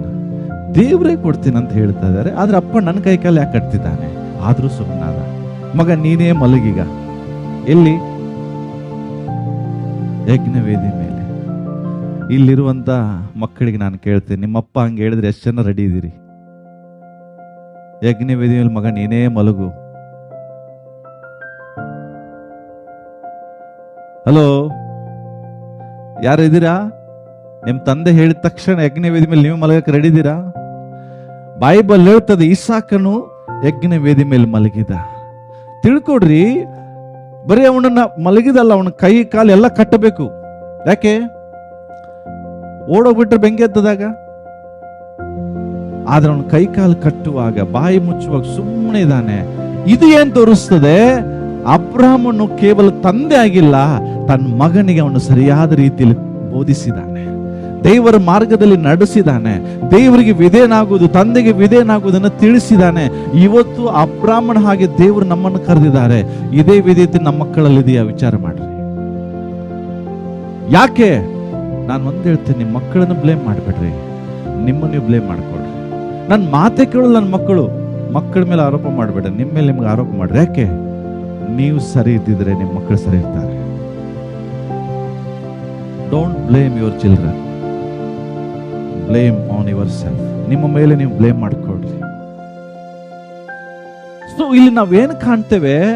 ಅಬ್ರಹಾಮನು ಕೇವಲ ತಂದೆ ಆಗಿರಲಿಲ್ಲ, ದೇವರು ಹೇಳಿದ ಪ್ರಕಾರ ಯೆಹೋವನ ಮಾರ್ಗವನ್ನು ಅನುಸರಿಸಬೇಕೆಂಬುದಾಗಿ ಬೋಧಿಸಿದ ತಂದೆ ಆಗಿದ್ದಾನೆ. ಅದು ಇಸಾಕನ ಜೀವಿತದಲ್ಲಿ ನಾವು ಕಾಣ್ತಾ ಇದ್ದೇವೆ. ಇವತ್ತು ನಮ್ಮ ಪ್ರಶ್ನೆ, ಹಾಗಾದ್ರೆ ನಮ್ಮ ಡ್ಯೂಟಿ ದೇವ್ರು ಏನಾಗಿದೆ? ಬೈಬಲ್ ಅಲ್ಲಿರುವಂತ ಗುಡ್ ಎಕ್ಸಾಂಪಲ್ ಅಂದ್ರೆ ಅವನು ಅಬ್ರಹಾಮ. ಸೆಕೆಂಡ್ ಗುಡ್ ಎಕ್ಸಾಂಪಲ್ ಅಂದ್ರೆ ಮೋಶೆ ತಂದೆ ತಾಯಿಗಳು. ಇಬ್ರಿಯರು ಬರೆದ ಪತ್ರಿಕೆ 11ನೇ ಅಧ್ಯಾಯದಲ್ಲಿ ನೀವು 23ನೇ ವಚನದಿಂದ ಓದುವಾಗ, ಆತನ ತಂದೆ ತಾಯಿಗಳಿಗೆ ದೇವರ ಮೇಲೆ ಅತಿಯಾದ ನಂಬಿಕೆ ಇದ್ದಿದ್ದರಿಂದಲೇ ತನ್ನ ಮಗನನ್ನ ಯೋರ್ದಾನ್ ಹೊಳೆಯಲ್ಲಿ ಬಿಟ್ರಂತೆ. ಮೋಶೆ ನಂಬಿಕೆ ಬಗ್ಗೆ ಮಾತಾಡ್ತಾ ಇಲ್ಲ ಅಲ್ಲಿ, ಇಬ್ರಿ 11 ನಂಬಿಕೆ ಬಗ್ಗೆ ಮಾತನಾಡ್ತದೆ. ಬಟ್ ಮೋಶೆ ತಂದೆ ತಾಯಿಯಲ್ಲಿರುವ ನಂಬಿಕೆ ಬಗ್ಗೆ ಮಾತನಾಡ್ತದೆ. ಆತನು ಐಗುಪ್ತ ದೇಶದಲ್ಲಿ 40 ವರ್ಷ ಇದ್ರು ಐಗುಪ್ತದ ಯಾವ ನಡವಳಿಕೆ ನಾನು ಅನುಸರಿಸಲಿಲ್ಲ. ಅದಕ್ಕೆ ಕಾರಣ ಯಾರು? ತಂದೆ ತಾಯಿ. ಅವನು 3 ಅದ್ಭುತವಾದ ಡಿಸಿಷನ್ ಮಾಡ್ತಾನೆ. ಆ ಡಿಸಿಷನ್ ತಗೊಳ್ಳಿಕ್ಕೆ ಕಾರಣ ಅವನ ತಾಯಿ. ಸೊ ನಾನು ಇಲ್ಲಿ ಏನ್ ಹೇಳ್ತಿದ್ದೇನೆ ಅಂದ್ರೆ, ಕೇವಲ ತಂದೆ ಅಷ್ಟೇ ಜವಾಬ್ದಾರ ಅಲ್ಲ, ತಾಯಿ ಕೂಡ ರೆಸ್ಪಾನ್ಸಿಬಲ್ ಆಗಿದ್ದಾರೆ, ತಾಯಿ ಕೂಡ ಜವಾಬ್ದಾರಿ ಉಳ್ಳವರಾಗಿದ್ದಾರೆ. ಸೊ ಒಬ್ಬ ತಂದೆ ಕೆಲಸ ಏನು? ಯಾರು? Who is a godly father? ಒಬ್ಬ ನಿಜವಾದ ತಂದೆ, ದೈವಿಕ ತಂದೆ ಯಾರು? ಅವನು ದೈವಿಕ ತಂದೆ 4 ಕಾರ್ಯಗಳನ್ನ ಮಾಡ್ತಾನೆ. ಅವನು ಮೊದಲು ಏನಾಗಿದ್ದಾನೆ? ಎಲ್ರು ಹೇಳ್ರಿ, ಆತನು ಆಧಾರನಾಗಿದ್ದಾನೆ. ಸೋರ್ಸ್ ಅಂದ್ರೆ ಮೂಲ. ಅದಕ್ಕೆ ಹೇಳ್ತದೆ ಒರಿಜಿನ್. ಒರಿಜಿನ್ ಅಂದ್ರೆ, ನಾನು ಆಗಲೇ ಹೇಳಿದೆ, ಒಂದು ಮರ ಫಲ ಕೊಡಬೇಕಾದ್ರೆ ಅದಕ್ಕೆ ಮೂಲ ಏನು? ಬೇರು. ಹಾಗಾದ್ರೆ ದೈವಿಕ ತಂದೆ ಯಾರು? ಒಬ್ಬ ನಿಜವಾದ ದೇವರು ಬಯಸುವ ತಂದೆ ಏನಾಗಿದ್ದಾನೆ? ಆತನು ತನ್ನ ಕುಟುಂಬಕ್ಕೆ ಆತನ ಮೂಲನಾಗಿದ್ದಾನೆ. ನಿನ್ನ ಕುಟುಂಬದಲ್ಲಿ ಇವತ್ತು ಸಂತೋಷಕ್ಕೆ ಕಾರಣ ನೀನಾಗಿದ್ಯಾ? ಕುಟುಂಬದಲ್ಲಿ ನೆಮ್ಮದಿಗೆ ಕಾರಣ ನೀನಾಗಿದ್ಯಾ? You are the source of your family. Next, who is the godly father? ಯಾರ್ರಿ? ಆತನು ಉಪದೇಶಿ ಆತ ತರಬೇತುದಾರ. ಇನ್ನೊಂದು ಹೇಳ್ಬೋದು, ಅವನು ಒಬ್ಬ ಶಿಕ್ಷಕ. ಒಬ್ಬ ತಂದೆ ಶಿಕ್ಷಣ ಕೊಡುವ ಶಿಕ್ಷಕನಾಗಿದ್ದಾನೆ. ಅದು ಯಾರಲ್ಲಿ ನೋಡಿದ್ವಿ? ಅಬ್ರಹಾಮನಲ್ಲಿ ನೋಡಿದ್ವಿ. ಅಬ್ರಹಾಮನು ತನ್ನ ಮಕ್ಕಳನ್ನ ಏನ್ ಮಾಡಿದ್ದಾನೆ? ದೇವರ ಮಾರ್ಗದಲ್ಲಿ, ದೇವರ ಭಯಭಕ್ತಿಲಿ ಆತನ ನಡೆಸ್ತಿದ್ದಾನೆ. ಯಾರಾದ್ರೂ ಒಬ್ರು ಜ್ಞಾನೋಕ್ತಿ 22:6 ಓದ್ರಿ. ಜ್ಞಾನೋಕ್ತಿ 22:6.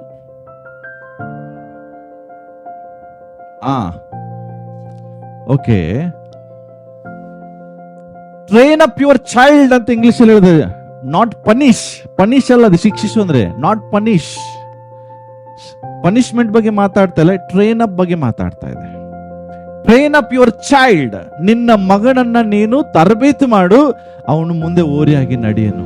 ಹಾಗಾದ್ರೆ ತಂದೆ ರೆಸ್ಪಾನ್ಸಿಬಿಲಿಟಿ ಏನಾಗಿದೆ? To giving training. ನೀನು ದೇವರ ಸಭೆಯಲ್ಲಿ ಒಬ್ಬ ನಾಯಕನಾಗಬೇಕಾದ್ರೂ ನಿನ್ನ ಮಕ್ಕಳನ್ನ ಸರಿಯಾಗಿ ನಡೆಸುವನಾಗಿರ್ಬೇಕು. ಗೊತ್ತಾ ನಿಮಗೆ?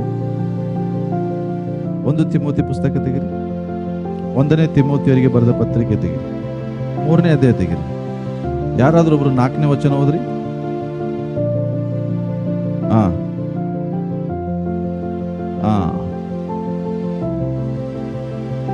ಯಾರು? ಸಭೆಯಲ್ಲಿ ಒಬ್ಬ ನಾಯಕನಾಗಬೇಕಾದ್ರೂ ತಂದೆ ಆದಂತವನು ಮೊದಲು ಅವನ ಕೆಲಸ ಏನೋ? ನೀನ್ ಲೀಡರ್ ಆಮೇಲೆ ಆಗು, ಮೊದಲು ನಿಮ್ಮ ಅಪ್ಪಗೆ ಲೀಡರ್ ಆಗು. ಅರ್ಥ ಆಗ್ತದೆ ನಾನು ಹೇಳಿದ್ದು? ಒಬ್ಬ ಸಭಾ ನಾಯಕನಾಗಬೇಕು, ಸಭೆಯಲ್ಲಿ ಒಬ್ಬ ಲೀಡರ್ ಆಗ್ಬೇಕು, ಸಭಾಧ್ಯಕ್ಷನಾಗಬೇಕಂದ್ರೆ ಬೈಬಲ್ ಹೇಳ್ತದೆ ಮೊದಲು ಅವನು ತನ್ನ ಮಕ್ಕಳನ್ನ ತನ್ನ ಅಧೀನದಲ್ಲಿ ಇಟ್ಟುಕೊಂಡಿರಬೇಕು. ಸ್ವಂತ ಮನೆಯನ್ನು ಚೆನ್ನಾಗಿ ಆಳುವನಾಗಿರ್ಬೇಕು. ಯಾಕೆ? 5ನೇ ವಚನ ಹೇಳ್ತದೆ, ಸ್ವಂತ ಮನೆಯವರನ್ನು ಆಳುವುದಕ್ಕೆ ತಿಳಿಯದವನು ದೇವರ ಸಭೆಯನ್ನು ಹೇಗೆ ಪರಾಮರಿಸ್ತಾನೆ? ನಿನ್ ಮಕ್ಕಳನ್ನೇ ನೀನ್ ಸರಿಯಾಗಿ ನೋಡ್ಕೊಳ್ಳಿಲ್ಲ ಅಂದ್ರೆ ನಿನ್ ಮಾತು ಚರ್ಚಲ್ಲಿ ಯಾರು ಯಾಕೆ ಕೇಳ್ತಾರೆ?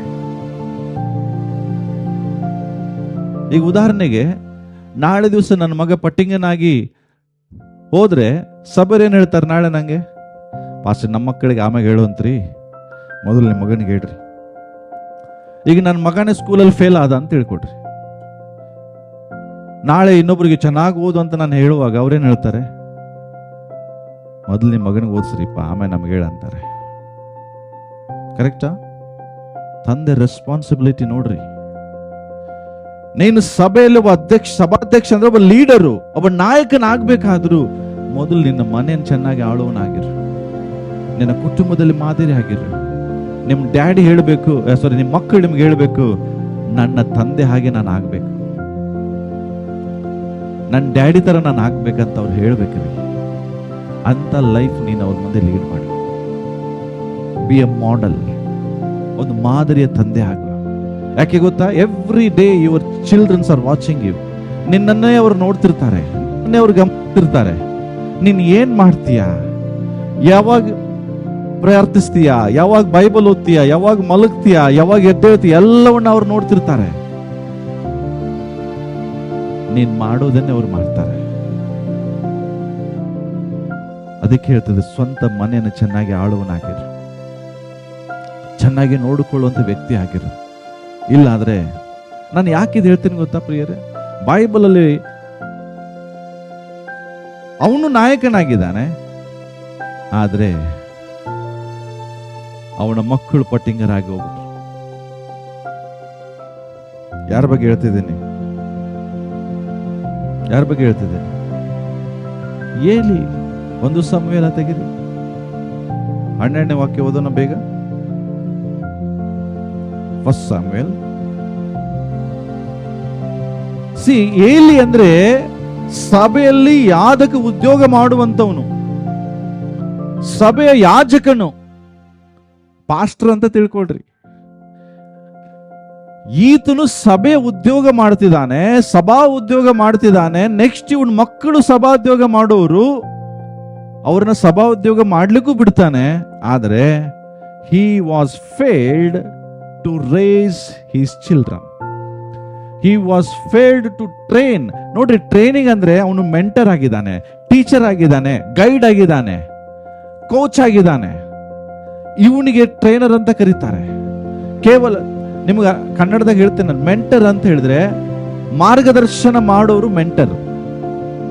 ಏನ್ ಹೇಳ್ರಿ? ಮಾರ್ಗದರ್ಶನ ಮಾಡೋರು. ಮೆಂಟಲ್ ಅಲ್ಲ, ಮೆಂಟರ್ ಅಂದ್ರೆ ಮಾರ್ಗದರ್ಶನ ಮಾಡೋರು. ಟೀಚರ್ ಶಿಕ್ಷಣ ತಗೊಡೋರು. ಗೈಡ್ ಅಂದ್ರೆ ಅವರಿಗೆ ಬೇಕಾದ ಸಲಹೆಯನ್ನ ಕೊಡುವರು. ಕೋಚ್, ಕೋಚ್ ಅಂದ್ರೆ ತರಬೇತಿ ಕೊಡುವರು. ಇವರೆಲ್ಲ ತಂದೆ ಆಗಿದ್ದಾನೆ. ಅರ್ಥ ಆಗ್ತದೆ? ಮಾರ್ಗದರ್ಶನ ಮಾಡ್ತಾನೆ, ಕೋಚ್ ಆಗಿ ಇರ್ತಾನೆ. ನೋಡ್ರಿ, ಕೋಚ್ ಅಂದ್ರೆ ಗೊತ್ತಾ? ಈಗ ಇಂಡಿಯನ್ ಕ್ರಿಕೆಟ್ ಟೀಮ್ ಒಬ್ಬ ಕೋಚ್ ಇದ್ದಾನೆ. ಅವನ ಕೆಲಸ ಏನು? ಮನೇಲಿ ಕೂತ್ಕೊಳ್ಳೋದ? ಕ್ರಿಕೆಟ್ ಆಡಕ್ ಹೋಗ್ರಿ ಅಂತ? ಅವ್ರ ಜೊತೆಗೆ ಅವನು ಫೀಲ್ಡಿಗೆ ಇಳಿತಾನೆ, ಅವ್ರಿಗೆ ಬೇಕಾದ ಮಾರ್ಗದರ್ಶನ ಮಾಡ್ತಾನೆ, ಅವ್ರ ವೀಕ್ನೆಸ್ಗಳು ಎಲ್ಲವನ್ನು ಹುಡುಕಿ ಅವರಿಗೆ ಸಲಹೆ ಕೊಡ್ತಾನೆ. ನೀನೊಬ್ಬನೇ ಸ್ಪಿರಿಚುವಲ್ ಆಗಿ ನಿನ್ನ ಮಕ್ಕಳು ಹಾಳಾದ್ರೆ ದೇವರು ನಾಳೆ ನಿನಗೆ ಲೆಕ್ಕ ಕೊಡ್ತಾನೆ, ಕೇಳ್ತಾರೆ. ಇಲ್ಲಿ ಒಬ್ಬ ಸಭಾನಾಯಕ, ಸಭಾಧ್ಯಕ್ಷ, ಆದ್ರೆ ಈತನು ಒಬ್ಬ ಟ್ರೈನರ್ ಆಗಿದ್ದಾನೆ ಅನ್ನೋದು ಮರ್ತೋದ. ತನ್ನ ಮಕ್ಕಳಿಗೆ ಒಳ್ಳೆ ಶಿಕ್ಷಣ ಕೊಡಬೇಕು, ಅಬ್ರಾಮನು ಇಸಾಕನಿಗೆ ಬೋಧಿಸಿದ ಹಾಗೆ ನಾನು ನನ್ನ ಮಕ್ಕಳಿಗೆ ಬೋಧಿಸ್ಬೇಕು ಅನ್ನೋದೇ ಮರ್ತೋಯ್ತು ಇವನಿಗೆ. ಅದಕ್ಕಾಗಿ ಬೈಬಲ್ ಹೇಳ್ತದೆ, ಅವನ ಮಕ್ಕಳು ಏನಾದ್ರಿ? ಬಹುದುಷ್ಟರಾದರು, ಸಭಾ ಉದ್ಯೋಗ ಮಾಡ್ತಿದ್ದಾರೆ, ದೇವರಿಗೆ ಸಮರ್ಪಿಸಬೇಕಾಗಿದೆ ತಾವೇ ತಿಂತಿದ್ದಾರೆ, ಸಭೆಗೆ ಬರುವ ಹೆಣ್ಮಕ್ಳ ಮೇಲೆ ಕಣ್ಣು ಹಾಕ್ತಿದ್ದಾರೆ.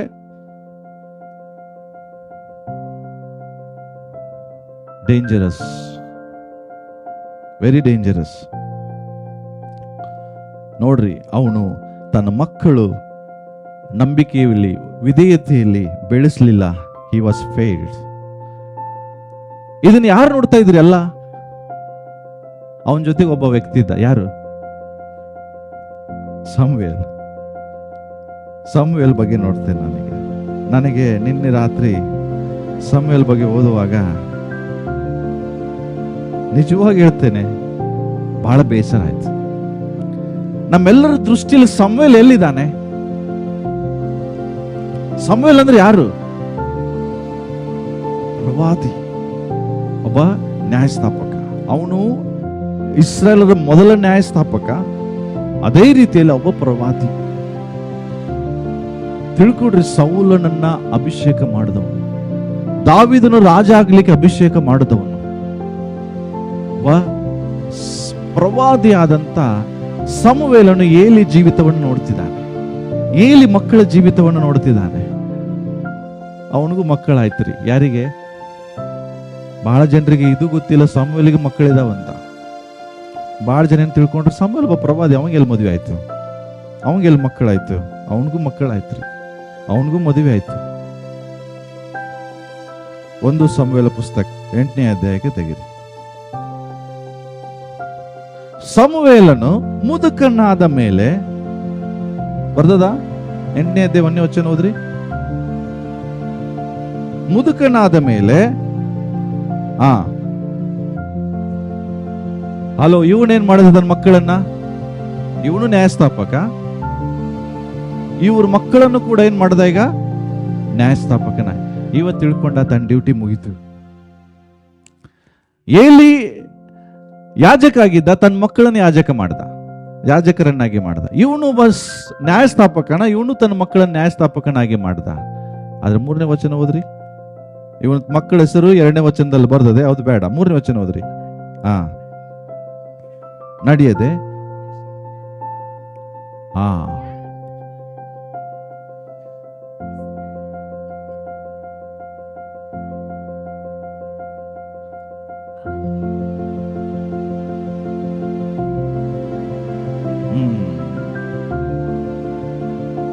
ನಮಗೊಬ್ಬ ಅರಸ್.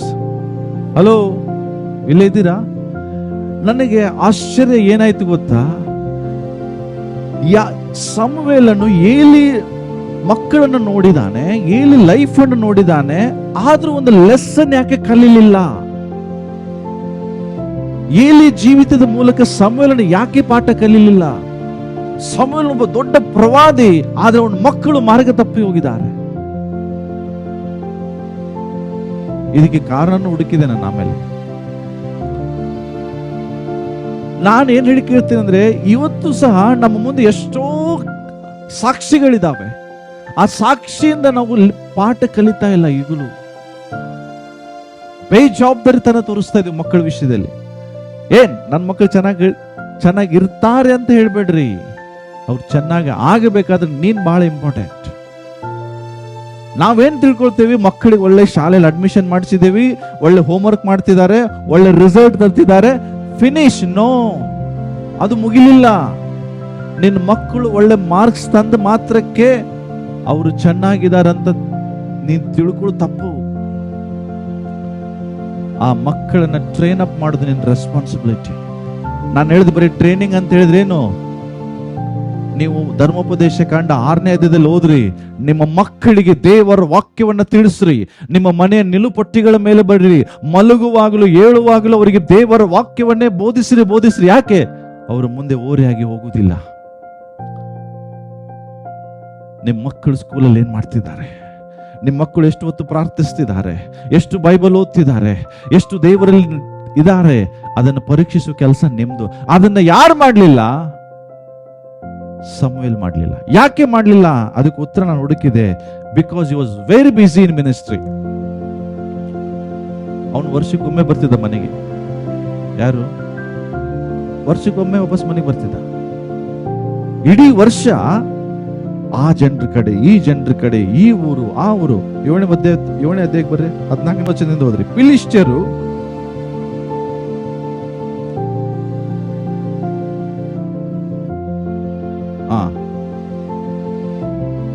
ಹೇಗಂತೆ? ಸಮುವೇಲನ ಜೀವಮಾನವೆಲ್ಲ ನೆಕ್ಸ್ಟ್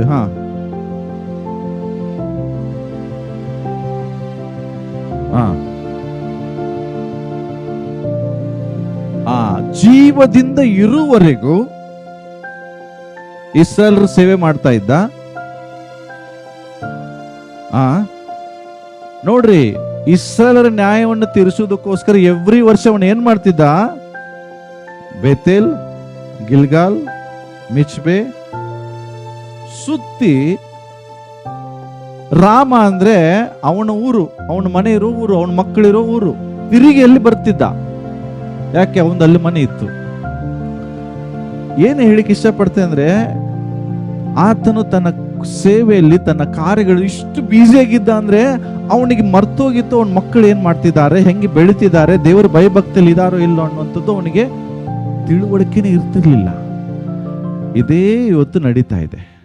ಎಷ್ಟೋ ತಂದೆ ತಾಯಿಗಳು ಅವರು ತಮ್ಮದೇ ಲೋಕದಲ್ಲಿ ಇಷ್ಟು ಬ್ಯುಸಿ ಆಗಿದ್ದಾರೆ ಅಂದ್ರೆ ಅವರಿಗೆ ತನ್ನ ಮಕ್ಕಳ ಭವಿಷ್ಯದ ಬಗ್ಗೆ ಚಿಂತೆ ಇಲ್ಲ. They are thinking everything will be fine. ಅವ್ರು ಅನ್ಕೊಳ್ತಿದ್ದಾರೆ ಎಲ್ಲ ಚೆನ್ನಾಗಿ ಆಗ್ತದೆ. ಆಗುದಿಲ್ಲ. ನೀನು ಅವ್ರ ಜೊತೆ ಕೂತ್ಕೊಳ್ಳದಿದ್ರೆ, ನೀನು ಅವ್ರಿಗಾಗಿ ಪ್ರಾರ್ಥನೆ ಮಾಡದಿದ್ರೆ, ನೀನು ಅವ್ರನ್ನ ಚೆನ್ನಾಗಿ ಬೋಧಿಸ್ತಿದ್ರೆ ಅವರ ಭವಿಷ್ಯ ಹಾಳಾಗಿ ಆಗ್ತದೆ. ನೀನು ಇದನ್ನು ಒಂದು ದಿವಸ ಅನುಭವಿಸ್ತೀಯ. ಅಯ್ಯೋ, ನನ್ನ ಮಕ್ಕಳಿಗೆ ನಾನು ಕೊಡಬೇಕಾದ ಸಮಯ ಕೊಡ್ಲಿಲ್ಲ, ನಾನು ಬಿಸಿ ಬರೇ ಬಿಸ್ನೆಸ್, ಕೆಲಸ, ಕಾರ್ಯ ಇದರಲ್ಲೇ ಹೋದೆ. ನಾನು ನಿಮ್ಗೊಂದು ಹೇಳ್ತಿದ್ದೇನೆ, ನಿಮ್ಮ ಮಕ್ಕಳಿಗಿಂತ ನಿಮ್ಮ ಕೆಲಸ ಇಂಪಾರ್ಟೆಂಟ್ ಅಲ್ಲ. ಕೆಲಸ ಮಾಡ್ಬೇಡ ಅಂತ ಹೇಳ್ತಿಲ್ಲ, ಅವ್ರ ಮಕ್ಕಳಿಗೆ ಇವನು ಇಷ್ಟು ಬ್ಯುಸಿ ಆಗಿದ್ದ ಅಂದ್ರೆ ಬರೀ ಸುತ್ತಿ ಸುತ್ತಿ ಸುತ್ತಿ ಸುತ್ತಿ ಯಾವಾಗಾರು ಒಂದ್ಸರಿ ಮನೆಗೆ ಬರ್ತಿದ್ದ. ಕಡೆಗೆ ಏನಾಯ್ತು, ಅವನ ಮಕ್ಕಳು ಹಾಳಾಗಿ ಹೋದ್ರು. ಪ್ರಿಯರೇ, ಇವತ್ತು ಇದು ಘಟನೆ ನಮ್ಮ ಜೀವಿತದಲ್ಲಿ. ನನಗೆ ಅನ್ನಿಸ್ತು ಸಮುವೇಲನು ಫೇಲ್ ಆದ, ಏಲಿ ಫೇಲ್ ಆದ. ನಾವು ಫೇಲ್ ಆಗೋದು ಬೇಡ. ನಮ್ಮ ಮಕ್ಕಳನ್ನ ಎಬ್ಬಿಸೋದ್ರಲ್ಲಿ ನಾವು ಫೇಲ್ ಆಗೋದು ಬೇಡ. ದೇವರು ನಮ್ಮನ್ನು ನೋಡ್ತಿದ್ದಾನೆ. ದೇವರು ನಮ್ಮನ್ನು ನೋಡ್ತಿದ್ದಾನೆ. ಕೆಲವು ಸಾರಿ ನಮ್ಮ ಪ್ರಾರ್ಥನೆ ಸಹ ದೇವರು ಕೇಳುವುದಿಲ್ಲ. ಒಂದೊಂದು ಸಾರಿ ಯಾಕೆ? ಫಾದರ್ದ ಕೆಲಸ ಏನು ಗೊತ್ತಾ? ಅವನು ಟ್ರೈನ್ ಮಾಡಬೇಕು. ನೆಕ್ಸ್ಟ್ ಏನು? ತಂದೆ ಕೆಲಸ ಏನು?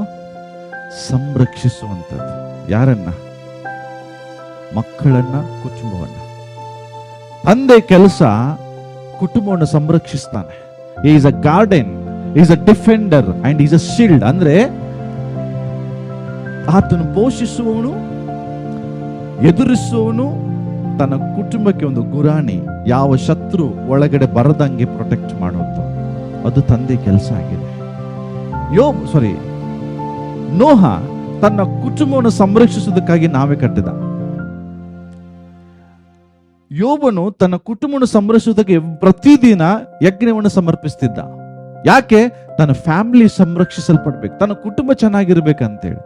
ನಾನು ಇವತ್ತು ಪ್ರಶ್ನೆ ಕೇಳ್ತೇನೆ ತಂದೆ ಅಂದ್ರಿಗೆ, ನಿಮ್ಮ ಕುಟುಂಬ ಸಂರಕ್ಷಿಸಲ್ಪಡೋದಕ್ಕಾಗಿ ಎವ್ರಿಡೇ ನೀವೇನ್ ಮಾಡ್ತಿದ್ದೀರಿ? ಫಸ್ಟ್ ದುಡಿತಾ ಇದ್ದೇವೆ. ಯಾರಿಗಾಗಿ ಅಂತೀರಿ? ಮಕ್ಕಳಿಗಾಗಿ. ನಾನು ಹೇಳ್ತೇನೆ, ಅದು ನಿಮ್ಮ ಮಕ್ಕಳ ಭವಿಷ್ಯ ಆಗಲ್ಲ. ನೀವು 10 ರೂಪಾಯಿ ಕಡಿಮೆ ದುಡಿರಿ, ಆ ಮಕ್ಕಳಿಗಾಗಿ ಹೆಚ್ಚು ಪ್ರಾರ್ಥಿಸ್ರಿ, ಆ ಮಕ್ಕಳಿಗಾಗಿ ಹೆಚ್ಚು ಸಮಯ ಕೊಡ್ರಿ. ಮಕ್ಕಳ ಜೊತೆಗೆ ಕೆಲವು ತಂದೆ ತಾಯಿಗಳು ತಂದೆ ಊಟನೇ ಮಾಡಲ್ಲ ಅಂತೆ ಮಕ್ಕಳ ಜೊತೆಗೆ. ಮಕ್ಕಳು ಮಲಗಿದ ಮೇಲೆ ಆಮೇಲೆ ಹೋಗಿ ಮಲಗು ತಂದೆ ಎದುರು ಇದ್ದಾರೆ. Very dangerous. ಮನೆಯಲ್ಲಿರ್ರಿ. ಮಕ್ಕಳು ಮಲಗೋದಕ್ಕಿಂತ ಮುಂಚೆ ಮನೆಗೆ ಬರ್ರಿ, ಅವ್ರೊಟ್ಟಿಗೆ ಟೈಮ್ ಸ್ಪೆಂಡ್ ಮಾಡ್ರಿ, ಪ್ರಶ್ನೆಗಳು ಕೇಳ್ರಿ, ಏನ್ ಮಾಡಿದ್ರಿ ಅಂತ ಕೇಳ್ರಿ, ಊಟ ಮಾಡ್ರಿ.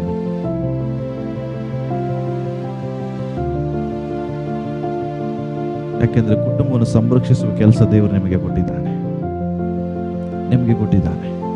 ನಿಮ್ಮ ಫ್ಯಾಮಿಲಿ, ನಿಮ್ಮ ಹೆಂಡತಿನ ಪ್ರೀತಿಸ್ರಿ. ಯಾವ ಕಾರಣಕ್ಕೂ ಹೆಂಡತಿಗೆ ಮೋಸ ಮಾಡಬೇಡ್ರಿ. ಮಲಾಕಿಯಲ್ಲಿ ಒಂದು ಪುಸ್ತಕದಲ್ಲಿ ಒಂದು ಅಧ್ಯಾಯ ಬರ್ತದೆ, ಒಂದು ವಚನ ಬರ್ತದೆ. ಏನ್ ಗೊತ್ತಾ? ಇಸ್ರಾಯೇಲ್ರು ದೇವರಿಗೆ ಬರೇ ಬ್ಲೇಮ್ ಮಾಡ್ತಿದ್ರು. ಯಾಕೆ ನಮ್ಮ ಪ್ರಾರ್ಥನೆ ಕೇಳ್ತಾ ಇಲ್ಲ? ಯಾಕೆ ನಮ್ಮ ಹರಿಕೆಗಳನ್ನು ನೀನು ತಗೋತಾ ಇಲ್ಲ? ನಮ್ಮ ಯಜ್ಞಗಳನ್ನು ಯಾಕೆ ಸ್ವೀಕರಿಸ್ತಿಲ್ಲ? ಈ ದೇವರು ಹೇಳ್ತಾರೆ, ನಿಮಗೆ ಉತ್ತರ ಬೇಕು. ಮಲಾಕಿ ಪುಸ್ತಕದಲ್ಲಿ 2ನೇ ಅಧ್ಯಾಯ ತೆಗಿರಿ, ನೋಡ್ರಿ 13ನೇ ವಚನದ ಕೊನೆಯ ಭಾಗದಲ್ಲಿ, ಯೆಹೋವನು ಯಜ್ಞವೇದಿಯನ್ನು ಕಣ್ಣೀರಿನಿಂದಲೂ ಅಳುವಿಕೆಯಿಂದಲೂ ನರಳಾಟದಿಂದಲೂ ತುಂಬಿಸಿ ಮುಚ್ಚುತ್ತೀರಿ. ಆದ ಕಾರಣ ಆತನು ನಿಮ್ಮ ನೈವೇದ್ಯಗಳನ್ನು ಇನ್ನೂ ಲಕ್ಷಿಸನು, ನಿಮ್ಮ ಕೈಯಿಂದ ಅದನ್ನು ಪ್ರಸನ್ನನಾಗಿ ಸ್ವೀಕರಿಸನು. ಇದೇಕೆ ಅನ್ನುತ್ತೀರಾ? ಅಂದ್ರೆ ಇದ್ಯಾಕೆ ಹಿಂಗಾಯ್ತು ಅಂತ ಕೇಳ್ತೀರಾ? ಅದಕ್ಕೆ ದೇವರು ಹೇಳ್ತಾರೆ, ನಿನ್ನ ಯೌವನದ ಹೆಂಡತಿಗೂ ಆದ ಒಡಂಬಡಿಕೆಗೆ ಯೆಹೋವನೇ ಸಾಕ್ಷಿಯಾಗಿದ್ದಾನಲ್ಲ. ಅಂದ್ರೆ ಏನು? ನಿನ್ ಮದುವೆ ಆಗುವಾಗ ಮಾತು ಕೊಟ್ಟಿಯಲ್ಲ, ಅದಕ್ಕೆ ಯಾರು ಸಾಕ್ಷಿಯಾಗಿದ್ದಾರೆ? ದೇವರೇ ಸಾಕ್ಷಿಯಾಗಿದ್ದಾನಲ್ಲ. ನಿನ್ನ ಸಹಚಾರಿಣಿಯು ನಿನ್ನ ಒಡಂಬಡಿಕೆ ಪತ್ನಿಯೂ ಆದ ಆಕೆಗೆ ಯಾಕೆ ದ್ರೋಹ ಮಾಡಿದಿ? ಅರ್ಥ ಆಯ್ತಾ? ಪತ್ನಿಗೆ ದ್ರೋಹ ಮಾಡೋನ ಪ್ರಾರ್ಥನೆ ದೇವರು ಕೇಳಲ್ಲ. Hello, if you are cheating to your wife, then God will not hear your prayers. ಯಾಕೆ ನೀನು ಒಡಂಬಡಿಕೆ ಮಾಡುವಾಗ, ದೇವರ ಸಮಕ್ಷಮದಲ್ಲಿ ನಿಂತ್ಕೊಳ್ಳುವಾಗ ಯಾರು ನೋಡಿದ್ದಾರೆ? ದೇವರು ನೋಡಿದ್ದಾರೆ. Be careful, be careful. ಎಲ್ಲ ತಂದೆಯಂದ್ರಿಗೆ ನಾನು ಕೇಳ್ತಾ ಇರೋದು, ದೇವರ ಮುಂದೆ ನೀನು ನಿನ್ನ ಹೆಂಡತಿಗೆ ಮಾತು ಕೊಟ್ಟಿರುವಾಗ ಅವಳಿಗೆ ದ್ರೋಹ ಮಾಡೋದನ್ನು ನಾನು ಸಹಿಸುವುದಿಲ್ಲ. Because you are a protector. ನೀನು ಒಬ್ಬ ಸಂರಕ್ಷಕನಾಗಿದ್ದೀಯಾ. ದೆನ್ ಫೈನಲ್ ನಾನು ಹೇಳಿ ಮುಗಿಸ್ತೇನೆ, ಯು ಆರ್ ಅ ಪ್ರೊವೈಡರ್. ನಿಮ್ಮ ಕೆಲಸ ಏನು? ಕುಟುಂಬಕ್ಕೆ ಬೇಕಾದ ಅವಶ್ಯಕತೆಗಳನ್ನು ಒದಗಿಸುವಂಥದ್ದು. ಇದು ಲಾಸ್ಟ್. ಇದೇ ಕೆಲಸ. ಸಪೋರ್ಟ್, ನೀಡು, ಬಟ್ಟೆ, ಊಟ, ವಸತಿ, ಇದು ಲಾಸ್ಟ್. ಬಟ್ ಫಸ್ಟ್ ಇದು. ನಿನ್ನ ಮಕ್ಕಳಿಗೆ ನೀನು ಸೋರ್ಸ್ ಆಗಿರು, ಟ್ರೈನಿಂಗ್ ಕೊಡು, ಸಂರಕ್ಷಿಸು, ಆಮೇಲೆ ಅದಕ್ಕೆ ಬೇಕಾಗಿದ್ದನ್ನು ಒದಗಿಸಿಕೊಡು. ಅದೇ ಅವರಿಗಾಗಿ ನೀನು ದುಡಿ, ನ್ಯಾಯಯುತವಾದ ರೀತಿಯಲ್ಲಿ ಕೆಲಸ ಮಾಡು. ಅವರಿಗೆ ಯಾವ ಕೊರತೆ ಆಗದಂಗೆ ನೋಡಿಕೊಳ್ಳೋ ಜವಾಬ್ದಾರಿ ನಿಮ್ದು. ಇದನ್ನು ನಾವು ಮಾಡ್ತೇವೆ, ನಾನು ಮಾಡೋದಿಲ್ಲ ಅಂತಿಲ್ಲ. ಪ್ರೊವೈಡರ್, ನಾವೆಲ್ಲರೂ ಒಳ್ಳೆ ಕೆಲಸ ಮಾಡ್ತೇವೆ. 4ನೇದು ಮಾತ್ರ. ಅದಕ್ಕೆ ಎಲ್ಲ ಮಕ್ಕಳು ಕೇಳಿ, ಡ್ಯಾಡಿ ನಮ್ಗೆ ಎದಕ್ಕೂ ಕೊರತೆ ಮಾಡೋದಿಲ್ಲ, ನಮಗೆ ಬೇಕಾದ ಬಟ್ಟೆ, ಒಳ್ಳೆ ಊಟ, ವಸತಿ ಎಲ್ಲ ಕೊಡ್ತಾರೆ. ಎಲ್ಲ ಮಕ್ಕಳು ಒಳ್ಳೆ ಸಾಕ್ಷಿ ಹೇಳ್ತಾರೆ. ನಿಮ್ಮ ಹೆಂಡತಿಂದ್ರು ಒಳ್ಳೆ ಸಾಕ್ಷಿ ಹೇಳ್ತಾರೆ, ನಂಗೆ ಗೊತ್ತು. ಆದರೆ ನಾನು ನಿಮಗೆ ರಿಕ್ವೆಸ್ಟ್ ಮಾಡೋದು, ನೀವು ಬರೀ ಒದಗಿಸೋರಷ್ಟೇ ಅಲ್ಲ, ಈ 3 ಕಾರ್ಯಗಳು ನೀವು ಮಾಡಿರಿ. ಆಗ ದೇವರು ನಿಜವಾಗಿ ನಿಮ್ಮನ್ನ, ನಿಮ್ಮ ಕುಟುಂಬವನ್ನು ಆಶೀರ್ವದಿಸ್ತಾರೆ.